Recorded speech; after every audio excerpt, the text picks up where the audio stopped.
don't know. I don't know. I don't know. Spending time all alone, sending my songs through the phone, dreaming of a better home, while focused on trying to hone this craft, witchcraft. I hope the Brujas let this last. I don't know if the earth is painted blue. I don't know. WNHHLP 103.5 FM New Haven, behind the brand with myself, Prestige, and my partner in crime, Long Island Rays, Elm City made EZ Bluez is in the building with the great sounds of Wata outside. Easy, how are you, my friend? I am good. Sorry about that. People calling and everything, jumping and rocking and rolling and chaos. But hey, man, we got to be like water, man. Be like water, flow through everything, survive, adapt, and overcome. Absolutely, Yeah. man. Let's just talk about chaos real quick, man. Just handling chaos just at these uncertain times, and also supporting a brand at these uncertain times too. I mean, we had a lot of great guests throughout the past time throughout Behind the Brand Easy. And one thing we can just say about you is, I mean, let's just talk about your life real quick, Easy. I mean, you're definitely multitasking, being a father, going back-to-back jobs. Yep. I mean, you got the new gig. Can we say the gig right now, Easy? Yes, Live go ahead. Right ahead. Go ahead. It's official. I have actually started working with Daddy Butter and actually Beautiful. helping develop the products and dealing with the customer service aspect of it. It's been real fun. We actually are in the process of developing a new tattoo line. And I just went and hung out with our good friend and future guest from Chronic Stoner Life Clothing. He did this tattoo. Right. We live streamed the entire tattoo process, and I've been using a black soap aloe calendula flower soap that I created for the cleaning process. Yeah. Do you feel people with tattoos don't get a lot of representation when it comes to skincare products, or there's not enough of skincare products for you guys? I think, well, one, I think it's starting to be more and more and more, but the problem really, it's not the fact that there weren't items out there. It's not a lot of information, because you invest all of this money in getting these tattoos and then you forget about it, and, constant skin damage and sun damage and stuff like that will destroy the money you've invested into, the art that you're putting on your body. So making sure that you have good health regime and good skincare products are extremely important. But now, even with that, making sure that they're natural products are even more important. Right. I've said it 1.5 million times, and we say it at Daddy Butter all the time. The longer the shelf life of the product, the shorter your life. All these extra chemicals that are there to keep the products to last longer. Yes, it makes the products less expensive. Don't get me wrong. But it also takes time off of the end, off of the end of your life, and it weakens us. And one of the reasons why, our immune systems are as shot as they are is because we have created this continuous cycle of, I need it fast, I need it now, and all of these processed foods that we ingest, all of the processed, liquids that we take in, all of that stuff damages us. As much as it's really convenient to get that McDonald's burger, that McDonald's burger is also full of a bunch of processed stuff that is destroying you from the inside. It weakens our immune system. We get our nutrients from food. Right. Yes, you can get supplements, you can, do these things, but unless they're food source supplements, your body's only going to get like 15% of it. No. And I don't know, man. I've seen vitamins run at like $100 for a month's supply, and if I'm not going to invest $100, yes, there's $100 for vitamins, man. It gets crazy. And why would you invest $100 to get 15%? You know what I mean? Like that doesn't seem like a smart investment. I mean, I know we're a branding show, so like honestly, like if I sat down with you and I said, hey.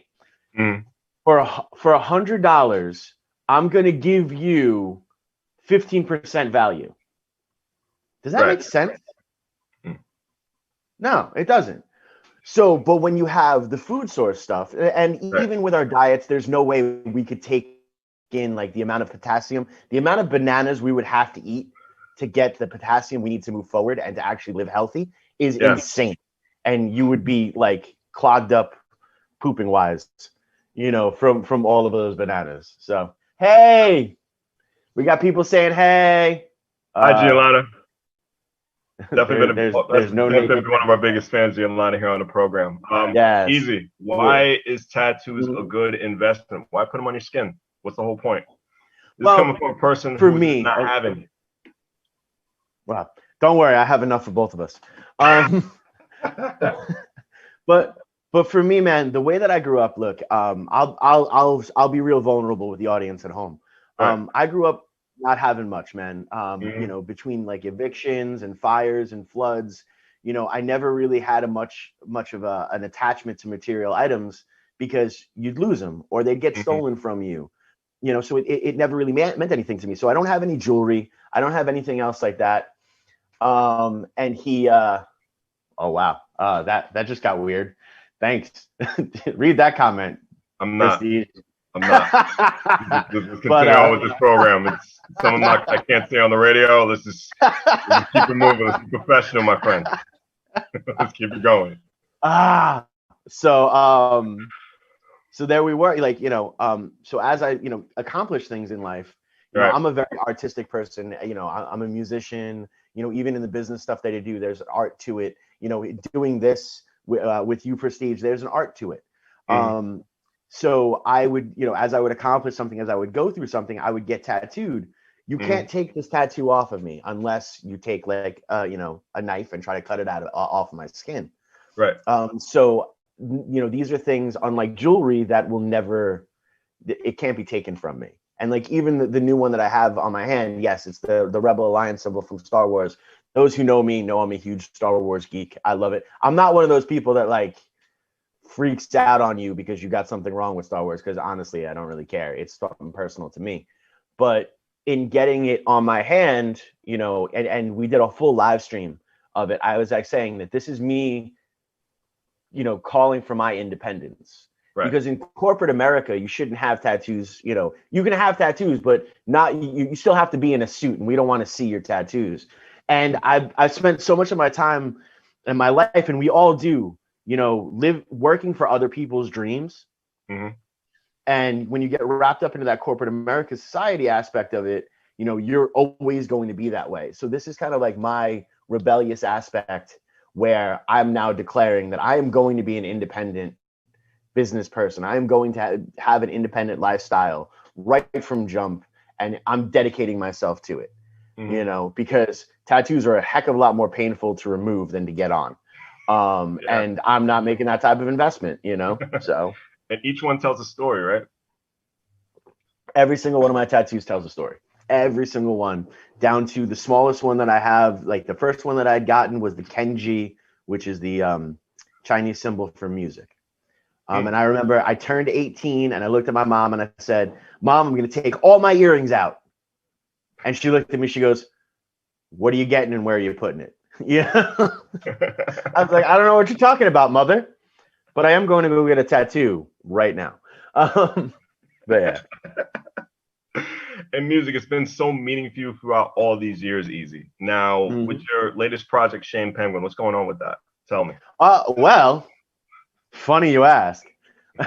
We started doing this Wednesday off the Facebook page, which due to new, and I'm not going to complain about it, but due to new Facebook regulations starting in October, we're going to be moving it to our Instagram page.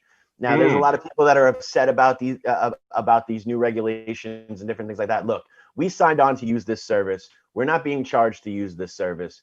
Do I think it's fair? No, but it's not my service. I don't own it. So I, whatever. They want to do it that way, they can do it that way. I'm just going to use it less. So we're going to be moving the live streaming shows that we've been doing. We call it the Maratzis, which is our drummer's last name, Midnight Radio. We go for about a half hour every Wednesday between like 8:15, anywhere between 8 o'clock and 8:30 is when we'll start. And it's a show. Like it's not at a bar or anything like that, but I'm talking to the audience. We try to correspond. We've actually started running now, kind of like a poll to see what song people want us to play, and we're just trying to have as much fun as humanly possible. Oh, hold on one second. What is going on? What's going on in this crazy world of radio? Easy, talk to me. Hold on one second. Can you? I'm about to send a text message. You're about to send a text message. Yes, we got. Yeah, I'm about to send a text message. So I do all of this through my phone. Like I'm not like just so y'all like everyone's like he's got such a fancy setup, and even our live streaming. Easy Bluez, since you're really great Yes, at multitasking, please Yes, tell me about these Facebook regulations affecting independent musicians like yourself, because I am totally hidden under a rock about these regulations that affect you and so many other people trying to benefit themselves and trying to promote themselves during this pandemic. Go right ahead. Okay. Well, what's going on is, and I somewhat understand because when you do a live stream or when you play music in the background, if that the music is copywritten, there's a bounce back off of that because Facebook was never set up to deal with the SECA, the ASCAP, or anything like that. Dealing with those type of rights or BMI rights. And it's expensive to do that. And they don't want to necessarily go there. They don't want to pay that. So when, hold on. Well, okay. Give me 2 seconds. When. We're getting targeted with the Facebook police, man. I am getting like right now. The Facebook police is just jumping all over my face right now. I'm afraid of what information you can tell me. I'm getting a little scared. Yeah, it's all right. No, so they have these type of aspects, and again, it's understandable. Yeah. I understand why they because it is expensive to pay for these type of things, and they're trying to keep their overhead low, and they do that to make sure that they can provide this service for free and then charge other people for ads and stuff. Like Facebook makes their money off of their ad promo stuff. That's what they do. Yeah. So a lot of musicians during this pandemic have done live streams, but because we also have songs that are on, on Spotify, they are copywritten songs, and Facebook does not have the technology to understand that like our songs that are up like live in Technicolor or that just released The Fall of the Mountain King. You can check that out on Spotify, Facebook. Absolutely. So you can go handle that type of stuff. But what they really, so we've been playing songs, but because it shows up as copywritten and it doesn't say you can't be like, oh, they own the rights to it. It automatically just shuts everything down because it's easier. The amount of money that it would take to create an algorithm to separate who owns the rights of the songs and not is way too much for them, and it's not worth the investment. So they're going to lose some traffic. Plus, they are also making sure that, bands like us, which we have a business page up on Facebook. Of course. But if you want to send more requests, you have to pay money. So a lot of people have learned how to hack the system. These different life hacks as per having different admins on your groups, so you can have more shares, so you don't have to pay to get the 1,000 shares and different things like that. So as these new mouse traps are being built, the mice are getting smarter and smarter and smarter. And they're just trying to cover the legal aspect of it. Because, for example, if you jump on and in the background we had playing, Marvin Gaye's What's Going On, his estate requires money for that to be played. Of course. And because this is a business aspect, it requires more because it's a licensing issue. And people get nailed for that. I will never complain. I will never, I understand that this business is weird. I understand that there's a shadiness to it. I understand the whole thing. And it's been like this for years upon years upon years. I mean, we can go as far back as Sam Cooke, who was one of the first people to really fight for Black musicians to own the rights to their own music. And I mean, yes, he was, it was a homicide, but the circumstances around his murder are very suspicious. Do I think that the record companies called a hit out for him? No. Do I think that his manager was shady and, you know, set him up to be passed on? Definitely. Mhm. Is there enough evidence to prove it? No. So I'm going to just shut up about it and go about my day. You know, but if you go back and from all the years of watching Law and Order and every single cop drama you've ever watched, Just hold that thought on WNHHLP 103.5 FM, new FM, if I can barely speak, with Prestige and EZ Blues. We're talking about these Facebook regulations that's really crazy right now, affecting on not just independent musicians, but pretty much people doing independent programs, just like us and other affiliates out there. So what are some good other applications that we can use? Is Twitch a good platform? Is Bandcamp a good platform for you guys? Talk to me. What's going on? Twitch is a great platform. It is something that I'm going to be looking into as well. Yes, it's very heavy with like video game aspect and different things, but there are other ways to go about that. And there's a lot of room for monetization in Twitch. You know, you can get different types of sponsorships. You know, you can have people pay, you know, to watch, you know, there's different type of, you know, and we've become an extremely voyeuristic society. Social media has really brought that out upon us. But you can live stream on Instagram without an issue, even though, and this is the part that blows my mind. The people that own Facebook own Instagram. Yeah, go ahead. I think we have our original guest is actually calling in right now. Oh, yes. Yes. Oh boy. Yeah. Hey man, again, we got to be like water, right? Be like water, like Bruce Lee. Absolutely. Like water, like Bruce Lee. But yeah, so but you were talking about the other platforms, isn't it? The other platforms, you know, you can also YouTube. YouTube's a phenomenal platform. Be careful with the cameras on YouTube though, because they're wider angle. So like if you were trying to hide like your dirty laundry, make sure that's completely off camera, because it'll show up, you know. And Facebook, you could still use it as a promotion tool, you know, where I'll still do like live videos, just talking about some of the stuff that we have going on, or like just me being me, which is huge. And that's what this show is about, right? This show is about taking the mask off and getting people to relate more with these people who are creating these businesses and how they go through. It's about connecting. So, you know, going on a live stream and being vulnerable and being silly. I got it easy. Don't worry about it. Continue what you're doing. I got that. You know, it's really good. Like it's a fantastic thing to do. So we sit there and we try, and we're going to move forward. And we're always trying to evolve.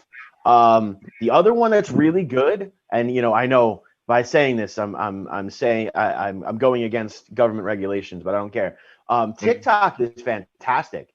You know, it's because also our society has a really short attention span. So these TikTok quick videos, boom, boom, boom, boom, and you can piece them all together. So you can turn, you know, these 30-second videos into 5 minutes of content. Just going over and over. But I think, hey, what's going on? Trav, is that you, brother? Yeah, it's me.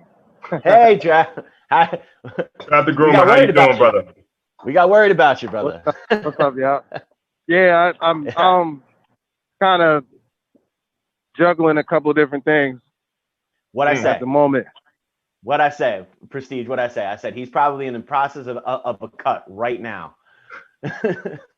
Well, welcome to Behind the Brand.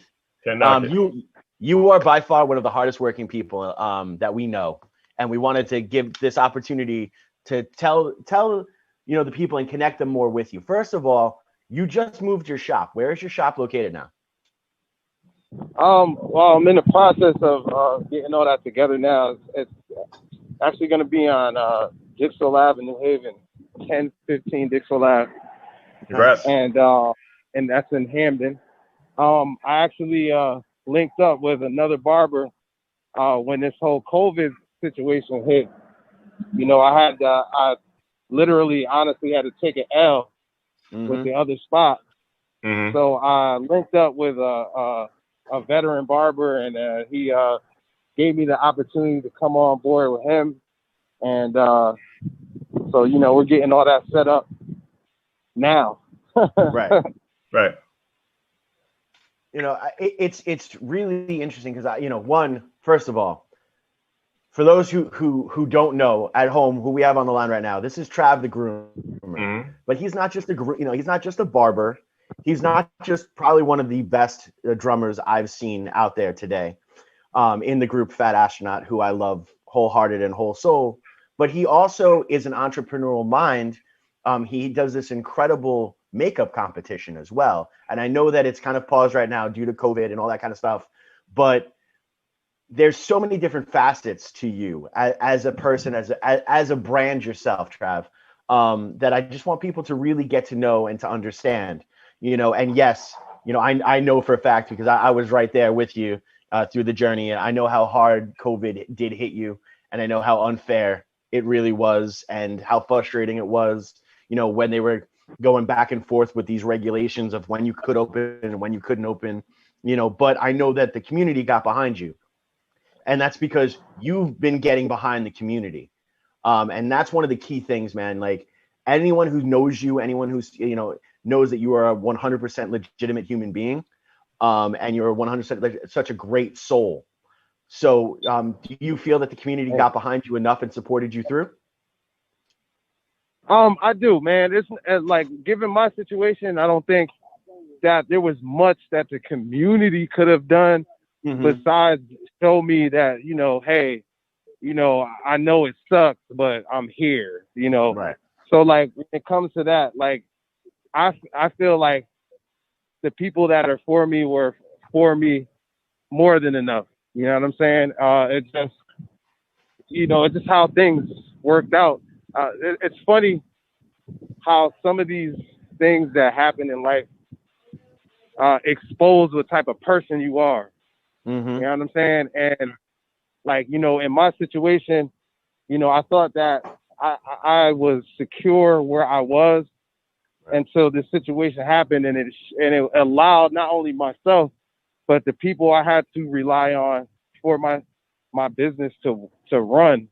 And it allowed, the situation brought out who those people were, whether or not they were really for me. And I'm grateful that those that were for me are still for me. It's just unfortunate that, like, you know, given the circumstance of, like, what actually happened during COVID, like, it just kind of, you know, put a wrench in what I was trying to do, like, collectively. You know what I mean? But to answer your question, yeah, man, the community got behind me 100%. You know, it's just, you know, when you're dealing with somebody, I guess that when you're dealing with a property that the community pretty much doesn't have a say so in, there's not much they can really do but get behind you. You know what I'm saying? So exactly. Trav. So I'm set. Yes, sir. Yes, sir. How long you been doing this, man? Well, I've been cutting hair since I was like 16. Wow. So I've been doing it quite some time. a little over 20 years. I didn't start working in the shop until I was about 21. I was actually a student at Brio, which is the current day Maranello. Okay. And you know, like most of you know, our inner city barbers, you know, we kind of find it we don't see a purpose in kind of like going to school other than to get the license so that we can work with under the, you know, constraints of the health department. You know what I mean? So like when I was like 21, I went to school. As soon as I got a job at the barbershop, like the young, inexperienced person I was, I stopped going to school. I was like, what do I got to go to school for? I'm already working in this. You're already doing your dream job. Gotcha. So I kind of opted out, and then I went back later on and license finished with CHJ in Hartford. And, you know, shortly after that, I opened up my own shop. And it was like, I didn't want to initially. Didn't want to.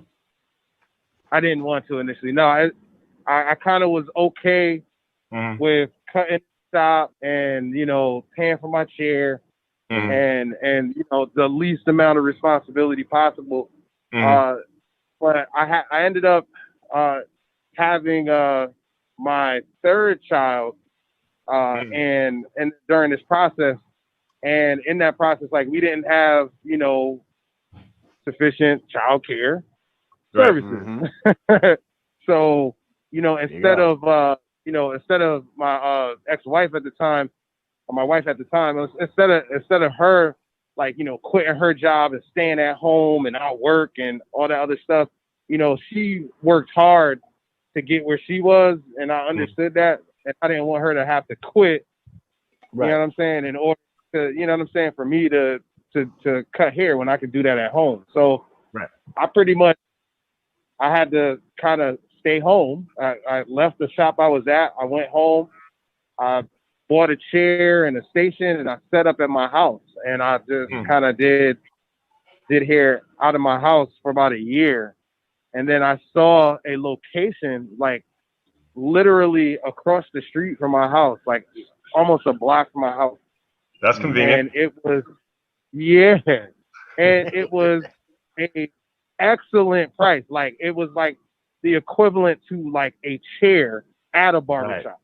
Oh, like, yeah, this is a no-brainer here. This is the universe telling me that I should take this spot.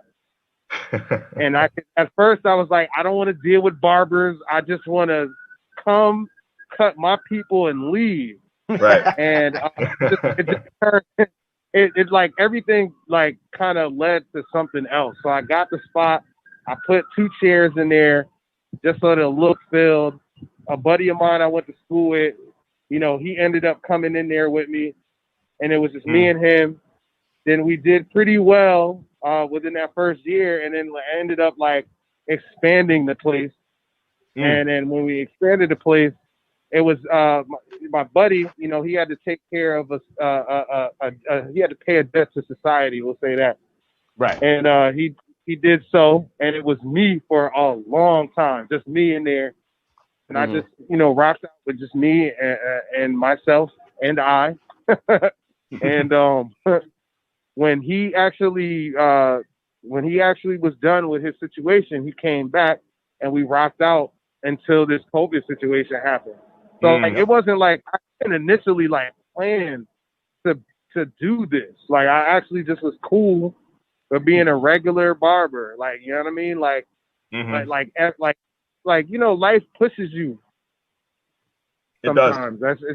It is what it is. Like, you might not see your potential, but, you know, someone does. And life will push you in that direction until you, like, you know, achieve your optimum, like, you know what I'm saying, potential. So, like, yeah, you know, this kind of boiled into something else. And then with the makeup thing, man, it was an idea I got, honestly, from not so much I got from my ex-wife. It was something that we discussed. And I was saying, like, you know, like one part of the beauty industry that nobody actually puts a focal like a light on is the MUA portion of cosmetology. Like everybody's into doing hair. Everybody's into the barbering thing. The barbering right now is cool. Being a barber is like the coolest thing out here. There's a barber expo in Connecticut that, like, is, you know, like you know, it's like worldwide. Everybody knows about it. It's like so popular. Like, you know what I'm saying? And I'm just I've never done one. No, I did not compete in the Barber Expo, but I go every year. I meet some amazing people. It's such a good experience for barbers, beginners, and like veterans to go to that. And you get to meet the professionals in the field. You get to, like, you know, see the new innovations in the craft and stuff. It's just a good experience. And from that experience, like, I literally said to myself, like, yo, why isn't this a thing across the board in Connecticut? Like, why isn't there a hair show? Why isn't there a makeup show? Good so point. I'm just like, Well, maybe it's because I didn't make it yet. Mm-hmm.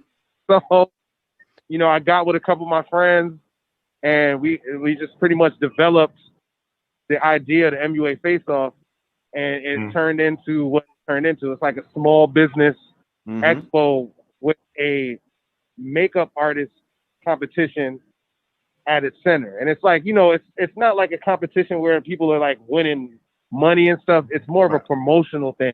Like where the artists come in and they compete against each other in a few different styles, a few different looks. And then we have a judging panel that judges them on the looks. And then, you know, whoever scores the highest is the winner. And, you know, at the end of the day, these girls and these ladies and young men have literally promoted themselves to like a targeted audience that they would have never seen, you know, otherwise. You know what I mean? And it turns into a whole situation. Then as far as the small businesses, right? They get to mingle with each other and start to build network based on like that, like being around each other. So like we're just trying to pull in, you know, all like a networking database, if you would, like, you know what I mean?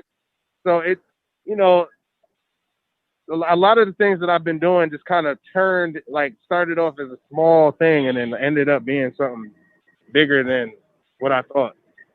That's how it should be. That's the whole point of the whole thing, man. And I find it so interesting, like knowing you as long as I've known you and knowing you for who you really are, brother. I find it funny when you're like, I was gonna be okay with just having a chair and cut.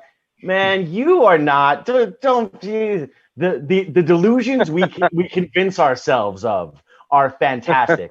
And bro, you are such a strong personality, and I mean that with all the love in my heart. That you will always rise to the top because that is who you are. And you know, I love the fact that you highlighted this whole thing of understanding that probably the reason why there was not a makeup competition in Connecticut was because you didn't do it. You didn't start it. And I love that because that is 100%. Like if I had to define your personality to somebody that has never met you, that would be how I would lead. You know, I say it all the time, you know, even in your drumming style, I say it, you know, like I remember when we were talking and Knobloch came back and you're like, oh, you know how great it is to just have the freedom to like play the way I wanted to play while he holds down the rhythm. Man, that lifted my heart so beautifully, you know? So yeah. We got Trav and Groomer on WNHH LP 103.5 FM New Haven with myself, Prestige, and my partner in crime, Long Island Rays, Elm City made EZ Bluez is in the building. One of our guests who is listening to right now behind the brand, a good friend of ours, Nunu, said pretty much if they build it, they will come. And you have done a great job with these expos, man. You do a lot. But let's go back into the music aspect where Easy was just telling about earlier, man. How were you picked to be a part of Fat Astronaut? How long have you been playing the drums? Is music going to be a new career for you? You're going to phase out of it, or you're going to try to blend it into one? Tell me. Talk to me about you. Woo. So there's a lot. There's a lot of questions. Hold up. So I've been playing. I've been playing since I was about 15 or 16 years old. It's not to get super deep into it or like go too far back, but you know, my father was a drummer, and unfortunately, I was about 14. He passed away, and he had all this drum equipment in his garage. So in that process of cleaning out the garage, I took his drum equipment and said it would be, you know, kind of cool to keep it at my house. It was a orange Ludwig, clear 5 Ludwig. Like, I mean, classic, bro. Classic. And it was like rock style, 24-inch bass drum. Wow. Huge toms. I mean, like 13, 14, 16, and 18-inch toms. I mean, it was huge. Like, you know what I'm saying? So I was like, yeah, this is cool. I'm gonna take this. I'm gonna bring it home to my house. And yeah, you know, this is something that, you know, my stepbrothers and sisters, y'all can't keep this. This is mine. So I took my dad's set, and I would like sneak and play the drums.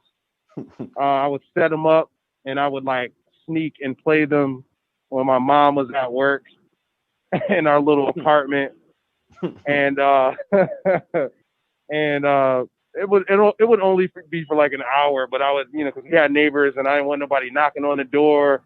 Hey, you know, all that stuff. So what I pretty much would do is I set it up for a little bit, play like a little beat, and then, you know, break it down and throw it back in the closet. So what ended up happening was my mom, like, she's like a minister, right? So she was doing this youth convention at her church, right? And, you know, just like most of us growing up in church, like, I didn't want to be there. Like, I'm a kid. I want to be outside, right? I don't want to be in church.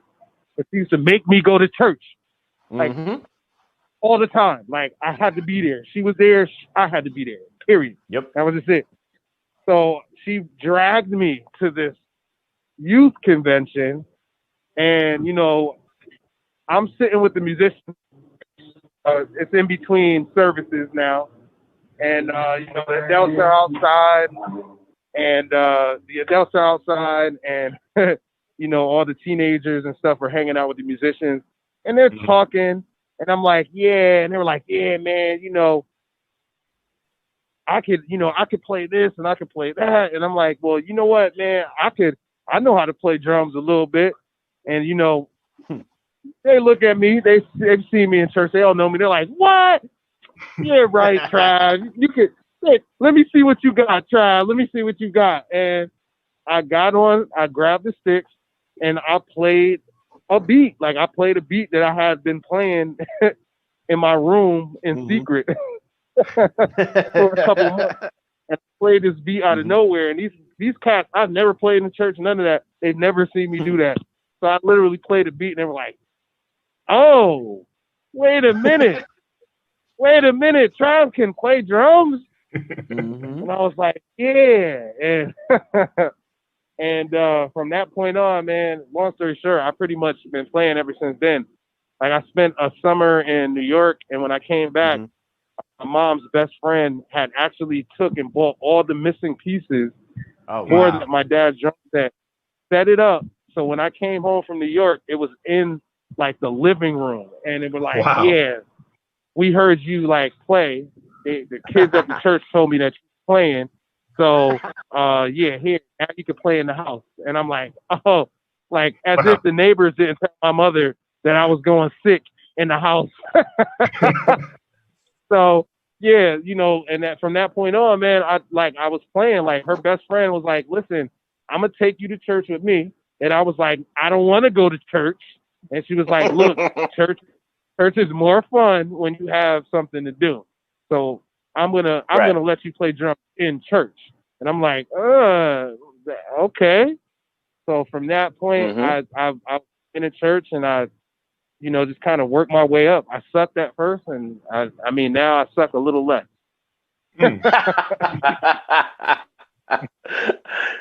It's really interesting because a couple weeks ago we had Don J on, and he also started out being like a gospel drummer at church. And what I have found throughout all of my journeys through musicianship is the best drummers out there started out as gospel drummers, because you guys have this amazing pocket feel that you know, other technical drummers just don't have.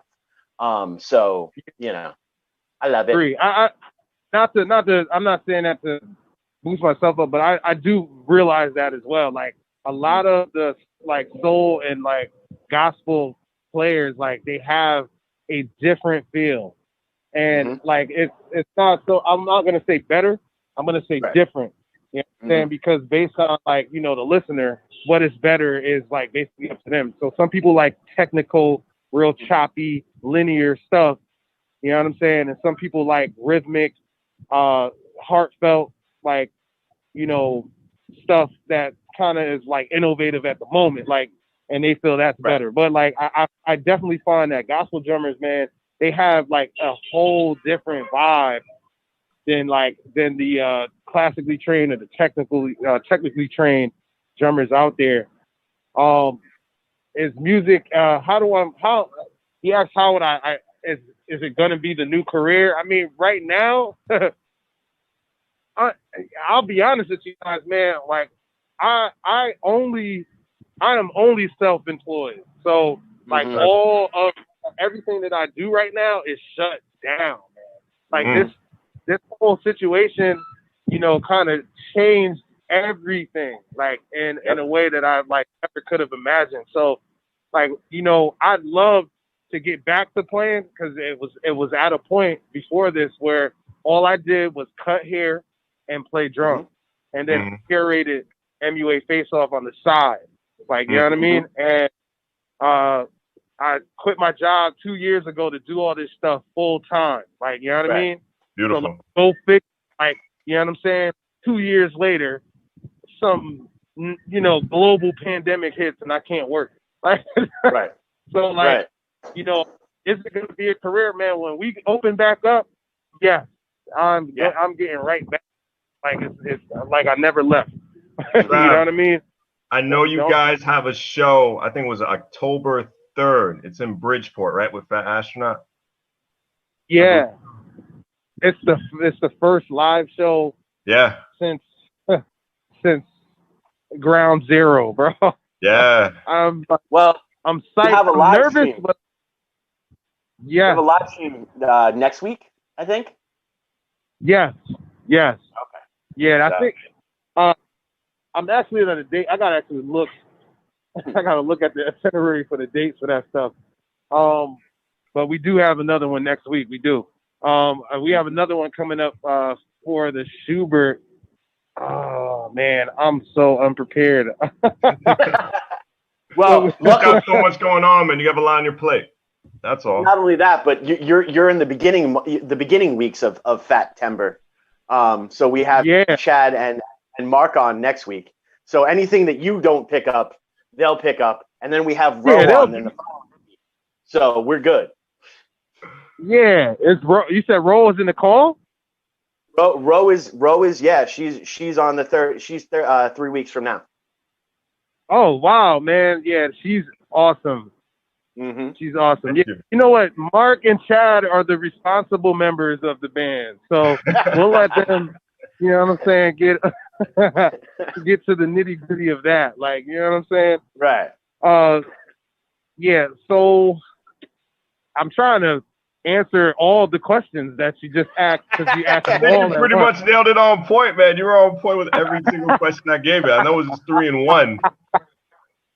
Try to speak as very clearly as I can, but I think you nailed every single one. I mean, I even loved your stories back in the church. I mean, and one thing I loved when I was going back to church when I was little was the drum solos. Now, were you king of the drum solos when it came to church? Talk to me.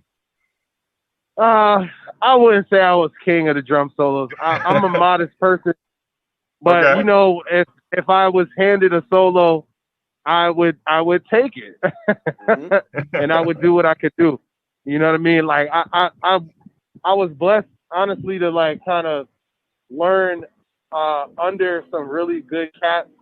And when I first started, I'm definitely not embarrassed to say that when I really first started, the first few years of me playing, man, I wasn't king of nothing. I was king of watching the cats that could do it. That's what I was king of. I actually graduated from co-op, and there was a teacher there. He's actually still a teacher there, Patrick Smith. He man, he saw the potential. He saw the diamond in the rough, and he did the best he could to cut it out. And a lot of what I know now, and a lot of like how far I've excelled at this is because of what I learned from him. You know what I mean? And he also gave me jewels and like emotional support, because at first, like I said, I wasn't the best. And and as children, kids are brutal. Like, you know what I'm saying? Yeah. Right. And seeing that I wasn't the best, teenagers they don't have no filter, and they have no problem telling you how and why you ain't the best. So at first, I was, it was like a little bit of like, I guess, a hazing into the music community, like where, I was kind of laughing stock because like I'm the guy who can't, keep up. And then like all of us, like one summer, man, honestly, I I went to my godmother's house and I played, like my godbrother had a drum set in his basement and I spent the entire summer in that basement every day, hours for hours at a time. I mean, at least like 6 hours a day playing drums and practicing and getting on my, like trying to get on my square. And like literally by the next school year, like I had excelled. Like, so I went from, all right, so Co-op has this album that they produce every year. Trav, I hate to cut you off. Hold on 1 second, Trav. But we only got like 3 minutes left of the program, and I know you do have a barbershop business. Tell people where to go, where to find you, and just who you are, just where they can reach you at. Well, I am Trav the Groomer. You can reach me by searching me on Facebook by Trav the Groomer. Trav, TravTha Groomer, GROOMER. There you could book an appointment and see itinerary and see the scheduling for that week, that month, or whatever's available. Right now, that's the only way you can reach me. I'm taking future dated appointments right now because we're still trying to, get things right with the transition and everything. Of course. So that right there is how you can reach me. As far as the MUA Face-Off is concerned, any questions, you can reach out to me at on Facebook. It's CTMUA Face-Off. You can search that, plug that in there, it'll go right to the spot. You can send out a message, or you can email me at ctmuafaceoff@gmail.com. Awesome. Now, just also before we go off, man, any customer guidelines that must be required since we're in these uncertain times when, you're going face to face, with the barbershop, especially when it comes to, new clientele and unknowns. Go right ahead. Absolutely. You need a mask and you have to book an appointment. So you have to go to @Trav the Groomer on Facebook and press book now and schedule an actual appointment. That's the first thing. The second thing, when you get there, you have to have on a mask. Because if you do not have on a mask, you cannot service you. You can't even come in the barbershop, and there's no waiting. So make sure you come on time. And if somebody's in there, you can just shoot me a text, and through your confirmation text, you can shoot me a text and let me know that you're there, and you'll be serviced as soon as you can, as soon as we can get you. Yeah, Trav, it's been really good having you on. Time has run a little bit thin. We need to get you back because I feel you have 10 million stories to tell us live on air. And it was really. I talk too much. I'm chatty. Nah, I've been loving the vibe. The energy's been. You want to know something, Trav? Man, hit us up when you're ready to go live with the opening, and we'll see if we can either get you back in or at least do a little bit of promo for you. All right, because we love you, brother. Sir, yes, thank you, man. I appreciate it, guys. Thanks for having me. Absolutely. I appreciate it. It's like my first interview. You did great. Many more, man. Many more. WNHHLP 103.5 FM, New Haven. Behind the brand, myself, Prestige, and Easy Blues. Trav, thank you. Yes, sir. Peace.